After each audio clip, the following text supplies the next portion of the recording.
উজু করার পরে একটি দোয়া যদি আপনি পাঠ করেন, আপনার যে অভাব রয়েছে সংসারের, ইনকাম করেও বরকত হয় না, সংসারে অভাব দূর হয় না, এই ছোট্ট দোয়াটি বসে বসে যদি আপনি পাঠ করেন, ইনশাআল্লাহ সমস্ত রকমের অভাব, অনটন, সমস্যা জীবন থেকে দূর হবে।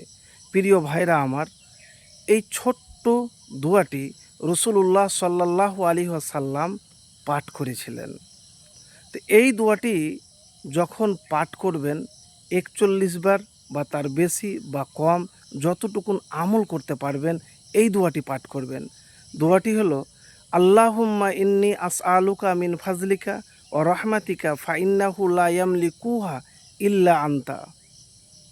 এই দোয়াটি পাঠ যে করবে, তার টাকার অভাব হোক, খাবারের অভাব হোক, রিজিকে যদি বরকত না আসে, যে কোনো সমস্যা তার জীবন থেকে দূর হয়ে যাবে আল্লাহর উপর ভরসা করে ইয়াকিনের সাথে এই দোয়াটি পাঠ করলে।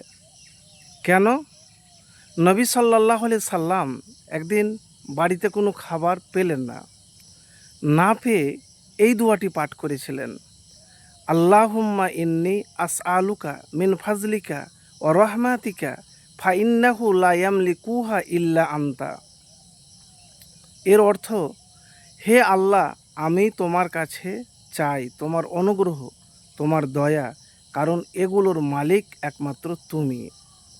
এরপর তার কাছে একটি ভুনা খাসি উপহার হিসাবে পাঠানো হয়। এর পরিপ্রেক্ষিতে নবী সাল্লাল্লাহু আলাইহি ওয়াসাল্লাম বললেন, এটি হলো আল্লাহর অনুগ্রহ, এখন আমরা তার দয়ার অপেক্ষায় আছি। হাদিস সিলসিলাতুস সাহিহা 1543 নম্বর হাদিস।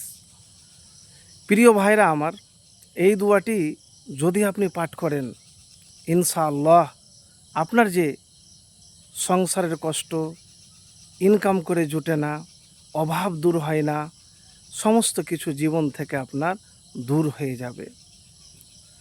পৃথিবীতে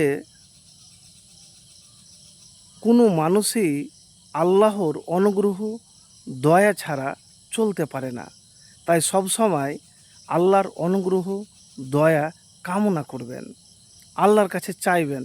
আল্লাহ রাব্বুল আলামিন